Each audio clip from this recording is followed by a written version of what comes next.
भिवंडी तालुका नांदकर सांगी ग्रुप ग्राम पंचायत के नवनिर्वाचित सरपंच श्रीमती सौ कविता सुरेश घरत व युवा नेता कुमार अनिकेत सुरेश घरत के विशेष प्रयासों से आज दिनांक 14 अप्रैल 2025 को विश्व रत्न डॉक्टर बाबा साहेब अम्बेडकर के जयंती उत्सव समारोह के शुभ अवसर पर सुभाष घरत के घर से एकनाथ घरत के घर तक रास्ते का भूमि पूजन उपस्थित मान्यवरों के करकमलों द्वारा बड़े हर्षोल्लास के साथ किया गया।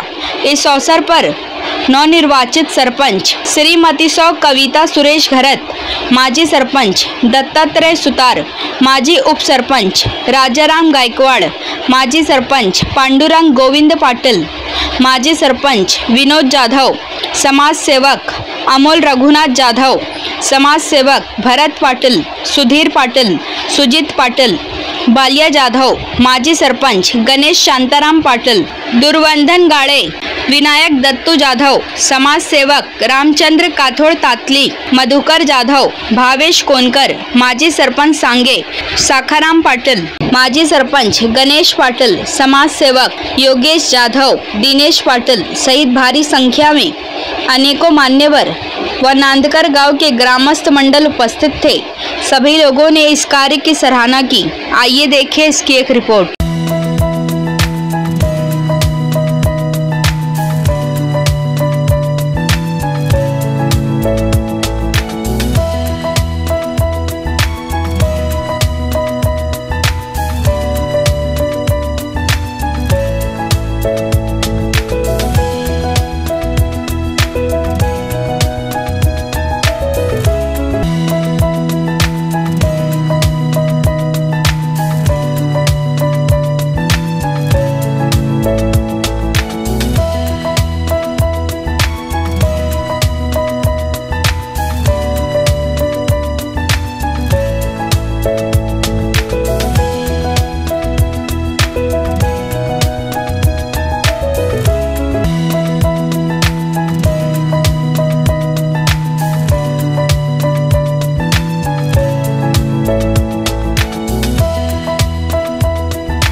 आंबेडकर जयंतीच्या निमित्ताने रस्त्याच्या उद्घाटनासाठी उपस्थित असलेले ग्रामपंचायतले सरपंच, आजी माजी सदस्य, उपस्थित प्रतिष्ठित नागरिक, आज पहिल्यांदा मी या सर्व कार्यकर्त्यांना धन्यवाद देतो की आपण चांगली एक गोष्ट केली आहे की आज आंबेडकर जयंतीच्या निमित्ताने त्या रस्त्याचं उद्घाटन करतात। त्याच्याबद्दल सगळ्यांना धन्यवाद, शुभेच्छा। आणि आजच्या दिनाच्या निमित्ताने हा जो रस्त्याचा कार्यक्रम होतोय, हा कार्यक्रम किंवा हा रस्ता एक चांगल्या प्रकारे व्हावा, काही याची आठवण राहिली पाहिजे। खरंच हा काय छोटा असेल का मोठा असेल, तो चांगला केला।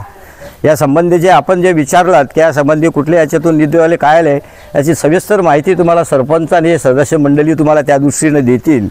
तेव्हा मी आजच्या दिवशी हा कार्यक्रम ठेवला, त्याबद्दल सगळ्यांना धन्यवाद देतो, शुभेच्छा देतो। बाबासाहेब आंबेडकरांचं विषय खूप बोलता येईल, पण तो बोलण्याची आपल्याला वेळ नाही की मलाही आता हायस्कूलच्या कार्यक्रमासाठी जायचं आहे, तिथे एक सभा आहे। परंतु बाबासाहेबांचे उपकार फार मोठे आहेत आपल्यावर, या देशावर। आणि असा नेता याच्या संबंधीची माहिती आपण अनेक वर्ष ऐकत येतो। आणि मी तरुणांना असा विनंती करेन की आपण कधी वाचलं असेल आंबेडकरांचं चरित्र, जरा नीट वाचावं आपल्यानी। त्या काळातली परिस्थिती आणि त्यावेळी केलेले त्यांना संघर्ष आणि त्या वेळेला त्यांना सहन करायला लागलेला अपमान, तरीसुद्धा या देशासाठी, धर्मासाठी त्यांनी काम केलं। एक वेळ तर अशी आली की अशी परिस्थिती निर्माण झाली की त्यावेळेला भेदाभेद फार मोठ्या प्रमाणावर होता आणि ते काय अज्ञानी अशिक्षित लोक होते, कोणी सांगायचे तसे ऐकायचे, हे खूप चालायचे। अशा वेळेला बाबासाहेबांनी जेव्हा असं ठरवलं की आपल्याला कोणीतरी धर्म बदलला पाहिजे आणि हे धर्म बदलण्यासाठी अनेकांनी त्यांना लालूच दाखवलेली, ख्रिश्चनाने दाखवली, मुसलमानांनी दाखवली, पण बाबासाहेबांनी नाकारलं, बौद्ध धर्म स्वीकारला को जो हिंदू धर्माशी संबंधित आहे आणि आपण याच्यात राहिले पाहिजे। फार मोठे उपकार आपल्यावर आहेत।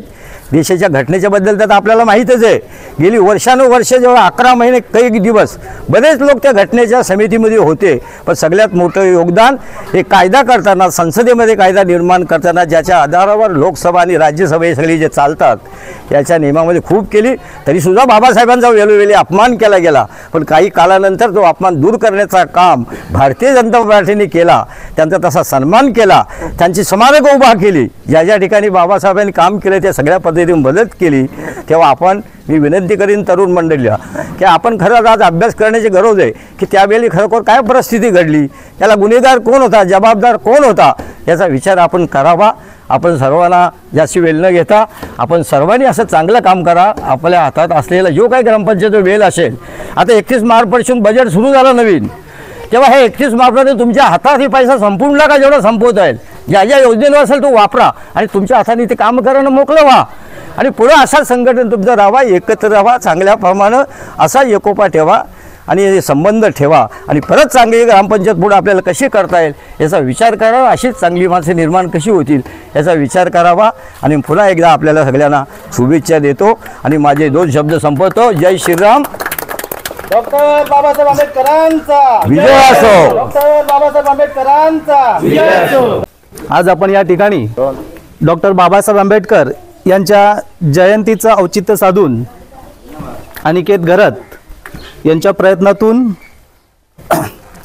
सुभाष घरत ते एकनाथ घरत अशा यांच्या या घरापर्यंतचा जो एक काँक्रिटीकरणचा रस्ता हा आपण करत आहोत.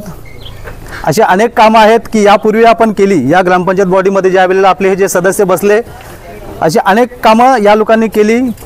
अजून जी पण उर्वरित कामं आहेत ती होतील अशी आपण सर्वांनी अपेक्षा ठेवून आणि या जे नवनिर्वाचित सरपंच आहेत कविताताई घरत यांना मी यांच्याकडून अपेक्षा करेन की जी पण गावातली जी पेंडिंग कामं आहेत, मग ती रस्त्याच्या बाबतीत असतील, पाण्याच्या बाबतीत असतील किंवा कोणाच्या वैयक्तिक ज्या पण समस्या असतील त्या आपण पूर्ण कराव्या आणि त्याच्यासाठी प्रयत्न करावे.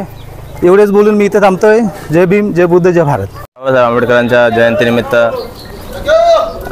हार्दिक शुभेच्छा. आज 134व्या जयंतीनिमित्त रस्त्याचं भूमिपूजन 16 ठेवलं आहे. अशा अनेक कामांचं उद्घाटन मी केलेलं आहे. यापूर्वी 10 लाखाच्या 3 कामांचं उद्घाटन, भूमिपूजन 16 आणि निधी मंजूर करून आम्ही कामं केलेली आहेत. आताही हा रस्त्याचं काम 15 तारखेपासून आम्ही करणार आहेत आणि भरपूर वर्ष आला काम झाला नव्हता. हे काम आज जयंतीनिमित्त आम्ही उद्घाटन करणार आणि चांगल्या क्वालिटीचं काम करून आम्ही रस्त्याची लांबी 90 मीटर आहे आणि 3 ते 5 लाखापर्यंत निधी मंजूर झालेला आहे.